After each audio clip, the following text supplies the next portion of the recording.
ಎಲ್ಲ ನನ್ನ ಕೇಳುಗ ಮಿತ್ರರಿಗೆ ನಮಸ್ತೆ. ಧರ್ಮಶ್ರೀಯ ಮೊದಲ ಅಧ್ಯಾಯ.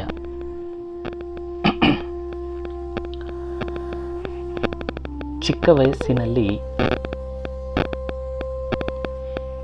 ಆಗ ಇನ್ನೂ 10 ವರ್ಷದ ಹುಡುಗ, ನಮ್ಮ ಊರಿನ ಪೂರ್ವ ದಿಕ್ಕಿಗಿರುವ ಕೆರೆಯ ಶುದ್ಧ ಶ್ವೇತವರ್ಣದ ನೀರಿನಲ್ಲಿ ನಾನು ಈಜುತ್ತಿದ್ದ ನೆನಪು ಈಗಲೂ ಸ್ಪಷ್ಟವಾಗಿದೆ.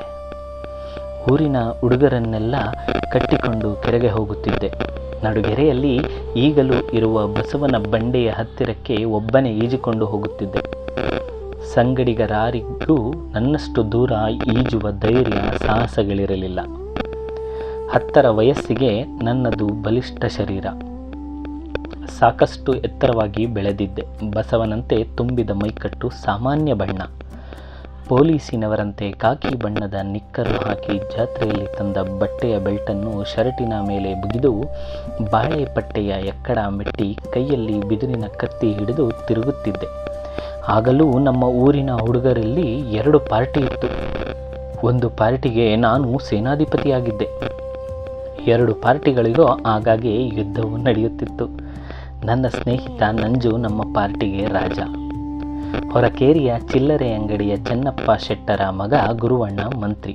ರಾಜ ಮಂತ್ರಿಯರು ಇದ್ದರೂ ಪಾರ್ಟಿಯ ದರ್ಬಾರೆಲ್ಲವೂ ಸೇನಾಧಿಪತಿಯಾದ ನನ್ನ ಕೈಲಿ ಇರುತ್ತಿತ್ತು. ಏಕೆಂದರೆ ಅವರಲ್ಲೆಲ್ಲ ನಾನು ಬಲಶಾಲಿಯೂ ಧೈರ್ಯಶಾಲಿಯೂ ತುಂಟನೂ ಆದ ಹುಡುಗ. ತುಂಟ ಮಕ್ಕಳನ್ನು ಕಂಡರೆ ತಾಯಿಗೆ ಹೆಚ್ಚು ಪ್ರೀತಿಯಂತೆ, ಅಂತೆಯೇ ಅಮ್ಮನಿಗೆ ನನ್ನನ್ನು ಕಂಡರೆ ಅತಿಯಾದ ಮಮತೆ. ಆಗ 1 ವರ್ಷದ ಹಿಂದೆ ತಾನೇ ಪ್ಲೇಗ್ನಿಂದ ನನ್ನ ಒಬ್ಬ ಅಣ್ಣ ಮತ್ತು ಅಕ್ಕ ಒಂದೇ ದಿನ ತೀರಿ ಹೋಗಿದ್ದರು. ಉಳಿದ ಗಂಡು ಮಗ ನಾನೊಬ್ಬನೇ. 3 ವರ್ಷ ವಯಸ್ಸಿನ ಪುಟ್ಟ ತಂಗಿಯೊಬ್ಬಳು ಇದ್ದಳು. ಇರುವ ಒಬ್ಬನೇ ಮಗನಾದ ನನ್ನನ್ನು ಹೊಡೆದು ಬೈದು ಬುದ್ಧಿ ಕಲಿಸಲು ಅಮ್ಮನಿಗೆ ಕೈ ಬರುತ್ತಿರಲಿಲ್ಲ.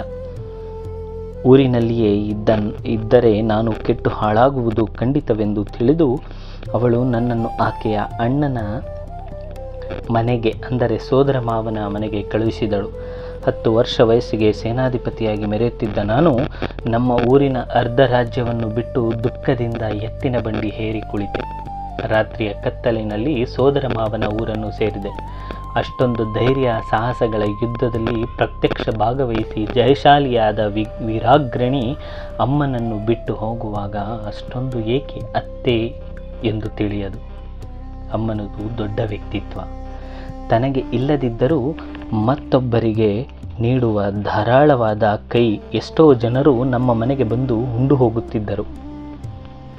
ಮನೆಯ ಮುಂದೆ ನಿಂತ ಯಾವ ಭಿಕ್ಷಕನೂ ಬರಿಗೈಯಲ್ಲಿ ಹಿಂದಿರುಗುತ್ತಿರಲಿಲ್ಲ. ಹಣೆಯ ಮೇಲೆ ವಿಶಾಲವಾಗಿ ಉದ್ದನೆಯ ಆಕಾರದಲ್ಲಿ ಕುಂಕುಮವಿಟ್ಟು, ಕೆನ್ನೆಯ ತುಂಬ ಅರಿಶಿನ ಲೇಪಿಸಿಕೊಂಡು ಅಮ್ಮ ಪ್ರತಿ ಶನಿವಾರವೂ ಶ್ರೀರಾಮ ಪೂಜೆ ಮಾಡುತ್ತಿದ್ದ ನೆನಪು ನನಗೆ ಈಗಲೂ ಇದೆ. ಈಗ 2 ವರ್ಷದ ಹಿಂದೆ ನಮ್ಮೂರಿನ ರಂಗಣ್ಣ ಸಿಕ್ಕಿದ. ಅವನೇ ಹೇಳಿದ, ಬೆಸ್ತರಕೆರೆಯ ಗಂಗಮಾಟ ಅವರ ಜೊತೆಗಾರ. ಆದರೆ ಗಂಗಮಾಟ ದಿನವೂ ಕೆರೆಯ ತೋಬಿನಲ್ಲಿ ನೀರೆತ್ತಿ ಎಲ್ಲರ ಗದ್ದೆಗಳಿಗೂ ಸರಿಯಾಗಿ ನೀರು ಬಿಟ್ಟ ಮೇಲೆಯೇ ತತ್ವಗಳನ್ನು ಕೇಳಲು ಹೋಗುತ್ತಿದ್ದ. ತಂದೆ ಬಲಗೈಯಲ್ಲಿ ಏಕನಾಥ ಮೀಟುತ್ತಾ ಎಡಗೈಯಲ್ಲಿ ಚಿಟುಕು ಹಾಕಿಕೊಂಡು ಸೊಗಸಾಗಿ ಹಾಡುತ್ತಿದ್ದರು. ಗಂಗಮಾಟ ದಮಡಿ ಬಡಿಯುತ್ತಿದ್ದ. ಗಡ್ಡದ ಜೋಗಿ ಗಳಿಗೆಗೊಮ್ಮೆ ಶಿವಶಿವ ಎನ್ನುತ್ತಾ ಭಂಗಿ ಎಳೆಯುತ್ತಿದ್ದ. ಒಮ್ಮೊಮ್ಮೆ ಭಂಗಿಯ ಪ್ರಸಾದ ನನ್ನ ತಂದೆ ಮತ್ತು ಗಂಗಮಾಟರಿಗೂ ದೊರೆತಿತ್ತು. ಒಂದು ಸಲ ಅವರು ಭಂಗಿ ಸೇದುವಾಗ ನಾನು ಅಲ್ಲಿಗೆ ಹೋಗಿ ಅವರ ಕಣ್ಣಿಗೆ ಬಿದ್ದು ಬಲವಾಗಿ ಹೊಡೆಸಿಕೊಂಡು ಅಳುತ್ತಾ ಮನೆಗೆ ಬಂದಿದ್ದೆ. ನಮ್ಮ ಮನೆಯಲ್ಲಿದ್ದವರು ಅಜ್ಜಿ ಮತ್ತು 3 ವರ್ಷದ ನನ್ನ ಪುಟ್ಟ ತಂಗಿ. ಅಜ್ಜಿ ಯಾವ ತಂಟೆಗೂ ಹೋಗುತ್ತಿರಲಿಲ್ಲ. ಮಗನ ಸ್ವಭಾವ ಕಂಡು ಆಕೆಗಂತೂ ಯಾವಾಗಲೂ ಕೋಪ ಬರುತ್ತಿತ್ತು. ಗಂಡ ಹೀಗಿದ್ದರೂ ಅವನನ್ನು ತರಾಟೆಗೆ ತೆಗೆದುಕೊಳ್ಳದೆ ಯಾವಾಗಲೂ ಅಸನ್ಮುಖಿಯಾಗುತ್ತಿದ್ದ ನನ್ನ ತಾಯಿಯ ಮೇಲೆ ಅಜ್ಜಿ ಒಮ್ಮೊಮ್ಮೆ ಕೋಪಿಸಿಕೊಳ್ಳುತ್ತಿದ್ದಳು. ಆದರೂ ಮರುಕ್ಷಣವೇ ತಾನು ನಗುತ್ತಾ ಎಲ್ಲ ಪ್ರಾಚೀನ ಕರ್ಮ ಎನ್ನುತ್ತಿದ್ದಳು. ಅಮ್ಮ ನನ್ನ ಒಳ್ಳೆಯದಕ್ಕೆ ಎಂದೇ ನನ್ನ ಇಷ್ಟಕ್ಕೆ ವಿರೋಧವಾಗಿ ನನ್ನನ್ನು ಸೋದರ ಮಾವನ ಊರಿಗೆ ಕಳುಹಿಸಿದಳೆಂದು ಹೇಳಿದೆನಲ್ಲ. ಸೋದರ ಮಾವ ಅಮ್ಮನ ಸ್ವಂತ ಅಣ್ಣ. ಗುಣ ಸ್ವಭಾವಗಳಲ್ಲಿ ಮಾತ್ರ ಅಣ್ಣ ತಂಗಿಯರೆಂದು ಇಬ್ಬರನ್ನು ಬಲ್ಲ ಯಾರೂ ಹೇಳುತ್ತಿರಲಿಲ್ಲ. ಅಮ್ಮ ಸಹನೆಯ ಮೂರ್ತಿ ಎನಿಸಿದರೆ ಮಾವ ಉಗ್ರ ನರಸಿಂಹನೇ ಆಗಿದ್ದ. ಕೋಪವೆಂಬುದು ಅವನ ಮೂಗಿನ ಮೇಲೆಯೇ ಯಾವಾಗಲೂ ಸಿದ್ಧವಾಗಿರುತ್ತಿತ್ತು. ಅವನಿಗೆ ಮಕ್ಕಳಿರಲಿಲ್ಲ, ಈಗಲೂ ಇಲ್ಲ. ಆದರೂ ಮಕ್ಕಳ ವಿಷಯದಲ್ಲಿ ದಯೆ, ಕನಿಕರ, ಪ್ರೀತಿ, ವಾತ್ಸಲ್ಯಗಳು ಇನ್ನಿಂತೂ ಇರಲಿಲ್ಲ. ಶಿಕ್ಷೆಯಲ್ಲಿ ಬೆಳೆದರೆ ಬುದ್ಧಿವಂತನಾಗುತ್ತಾನೆಂಬ ನನ್ನ ತಾಯಿಯ ಹಂಬಲಿಗನುಗುಣವಾಗಿ ತಾನೇ ನನ್ನನ್ನು ಮಾವನ ಮನೆಗೆ ಕಳುಹಿಸಿದ್ದದ್ದು. ಅಲ್ಲಿ ಶಿಕ್ಷೆಗೆ ಮಾತ್ರ ಬಡತನವಿರಲಿಲ್ಲ. ಅವನು ನನಗಾಗಿಯೇ ಬಳುಕಿಸಿದ್ದರೆ ಬುಸುಗುಟ್ಟುವ ನೀಳವಾದ ಒಂದು ಹೊಸ ಬೆತ್ತವನ್ನು ಸಿದ್ಧ ಮಾಡಿ ಇಟ್ಟಿದ್ದ. ಮಾವನ ಹೆಂಡತಿ ಅತ್ತೆಗೂ ನನ್ನನ್ನು ಕಂಡರೆ ತಿರಸ್ಕಾರ. ಮನೆಯ ಜೀತದ ಆಳಿನಂತೆ ಕಾಣುತ್ತಿದ್ದಳು. ಸತ್ಯ ಎಂಬ ನನ್ನ ಹೆಸರಿನಿಂದ ಆಕೆ ಎಂದೂ ಕರೆದುದಿಲ್ಲ. ಲೋ ಎಂದೇ ಕೂಗುತ್ತಿದ್ದಳು. ಹಿಂದೂ ಸಂಪ್ರದಾಯದಲ್ಲಿ ಗಂಡು ಮಕ್ಕಳ ಕೈಲಿ ಮಾಡಬಾರದ ಕೆಲಸಗಳಾದ ಊಟದ ಎಲೆ ತೆಗೆಯುವುದು, ಬೀಸುವುದು, ಕಟ್ಟುವುದು ಎಲ್ಲವನ್ನೂ ನನ್ನಿಂದಲೇ ಮಾಡಿಸುತ್ತಿದ್ದಳು. ಹುಟ್ಟಿನಿಂದಲೇ ಗಟ್ಟಿಮುಟ್ಟಾದ ಆಳು. ಕೆಲಸ ಮಾಡುವುದೆಂದರೆ ನನಗೆ ಸಂತೋಷವೇ. ಆಕೆ ಹೇಳುತ್ತಿದ್ದ ಎಂತಹ ಕಷ್ಟದ ಕೆಲಸಕ್ಕೂ ಬೇಸರ ಪಡುತ್ತಿರಲಿಲ್ಲ.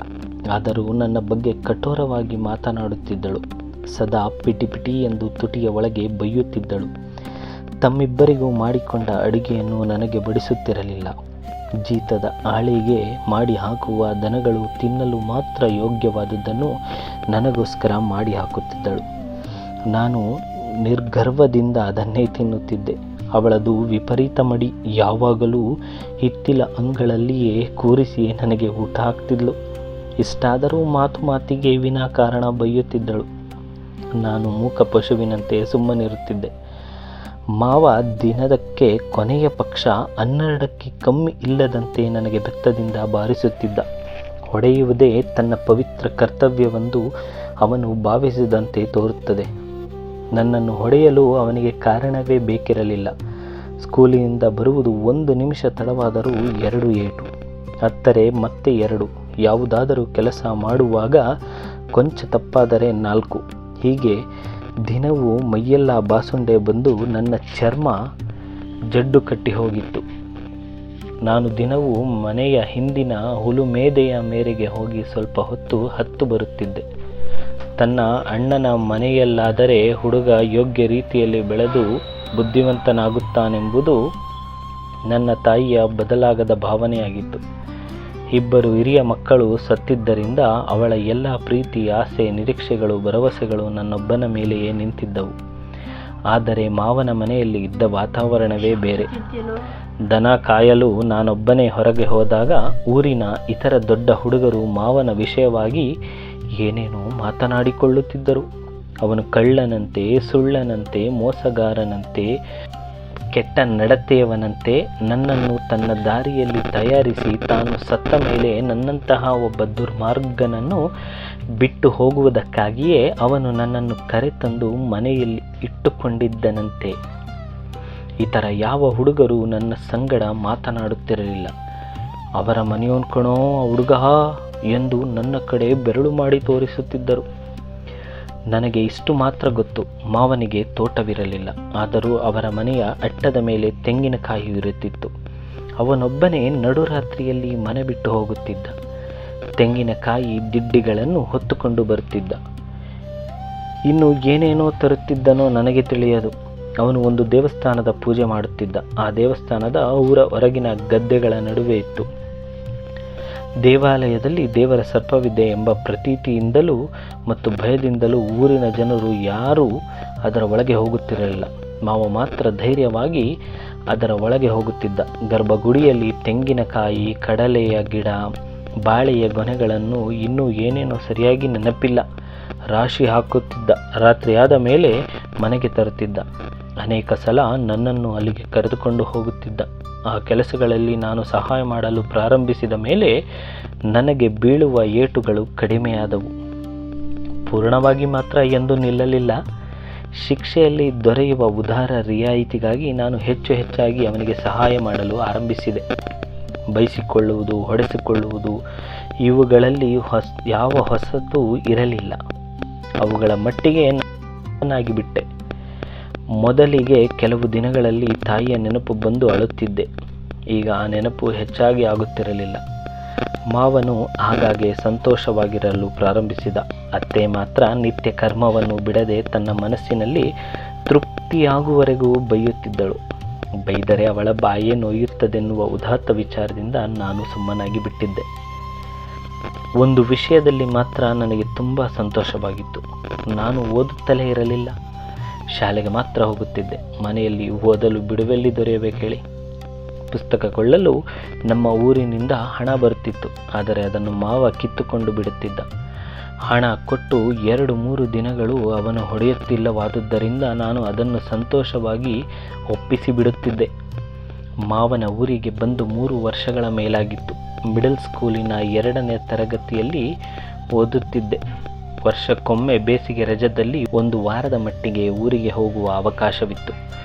ಊರಿನಲ್ಲಿ ಹೆಚ್ಚಿದಿನವಿದ್ದರೆ ಹುಡುಗ ಕೆಟ್ಟು ಹೋಗುತ್ತಾನೆಂದು ಮಾವ ಹೇಳುತ್ತಿದ್ದ. ಅಮ್ಮನಂತೂ ಅಣ್ಣನ ಮಾತನ್ನು ಪರಮ ಭಕ್ತಿಯಿಂದ ಕೇಳುತ್ತಿದ್ದಳು. ಊರಿಗೆ ಹೋದಾಗ ಅವನ ವಿಷಯವಾಗಿ ನಾನು ಏನಾದರೂ ಹೇಳುವುದಕ್ಕೆ ಅವಳು ಅವಕಾಶ ಕೊಡುತ್ತಿರಲಿಲ್ಲ. ಮಾವನ ಮನೆ ಬಿಟ್ಟು ಪುನಃ ಊರಿಗೆ ಬರುವ ಆಸೆಯಿಂದ ಹುಡುಗ ಸುಳ್ಳು ಹೇಳುತ್ತಿದ್ದಾನೆಂದೇ ಅವಳ ಭಾವನೆ. ಇವತ್ತಿಗೆ ಇಷ್ಟು ಸಾಕು. ಧರ್ಮಶ್ರೀಯ ಈ ಮೊದಲ ಅಧ್ಯಾಯ ಹೇಗಿತ್ತು? ನಿಮ್ಮ ಅನಿಸಿಕೆ ಅಭಿಪ್ರಾಯಗಳನ್ನು ಮರೆಯದೆ ಹಂಚಿಕೊಳ್ಳಿ. ಏನಾದರೂ ತಪ್ಪಿದ್ದಲ್ಲಿ ಮರೆಯದೆ ತಿಳಿಸಿ. ಇದು ನನ್ನ ಮೊದಲ ಪ್ರಯತ್ನ. ಇದರಿಂದ ಆದಷ್ಟು ಕನ್ನಡದ ಕವನ ಸಂಕಲನಗಳು, ಕಾದಂಬರಿಗಳು ಎಲ್ಲರಿಗೂ ಸೇರಲಿ ಎನ್ನುವ ಅಭಿಲಾಷೆ ನನ್ನದು. ಇಂದಿನ ಸಮಯದಲ್ಲಿ ಓದಲು ಸಮಯವೇ ಇಲ್ಲ ಅನ್ನುವವರ ಸಂಖ್ಯೆ ತುಂಬ ಹೆಚ್ಚಾಗಿದೆ. ಆದ್ದರಿಂದ ಈ ಆಡಿಯೋ ಪುಸ್ತಕದ ಮುಖಾಂತರ SL ಭೈರಪ್ಪನವರ ಅದ್ಭುತ ಕೃತಿ ಅಂತಲೇ ಹೇಳ್ಬೋದು. ಈ ಕೃತಿ ನಿಮ್ಮೊಂದಿಗೆ ಹಂಚಿಕೊಳ್ತಾ ಇದ್ದೀನಿ. ಇದ್ರ ಮುಂದೆ ತುಂಬ ಚೆನ್ನಾಗಿದೆ ಈ ಕಥಾ ಸಂಕಲನ. ಹೇಗಿರುತ್ತೆ ಜೀವನ, ಬಡತನದ ಮಧ್ಯಮ ವರ್ಗದಲ್ಲಿ ಬಂದ ಹುಡುಗ ಹೇಗೆಲ್ಲ ಕಷ್ಟಗಳನ್ನು ಅನುಭವಿಸ್ತಾನೆ ಎಂಬುದರ ಪ್ರತಿರೂಪ ಈ ಧರ್ಮಶ್ರೀ. ಕೆಲವೊಮ್ಮೆ ಅಳ್ತೀರಾ, ಕೆಲವೊಮ್ಮೆ ನಗ್ತೀರಾ, ಇಂಥ ಸಂದರ್ಭಗಳೆಲ್ಲ ನೀವು ನೋಡ್ತೀರಾ. ಹಾಗಾಗಿ ಹೆಚ್ಚಿನ ಮಟ್ಟಿಗೆ ನಿಮ್ಮ ಪ್ರೋತ್ಸಾಹ ಇರಲಿ ಮತ್ತು ಎಲ್ಲರೂ ಮರೆಯದೆ ನನ್ನ ಈ ಚಾನಲನ್ನು ಸಬ್ಸ್ಕ್ರೈಬ್ ಮಾಡಿ. ನಮಸ್ತೆ.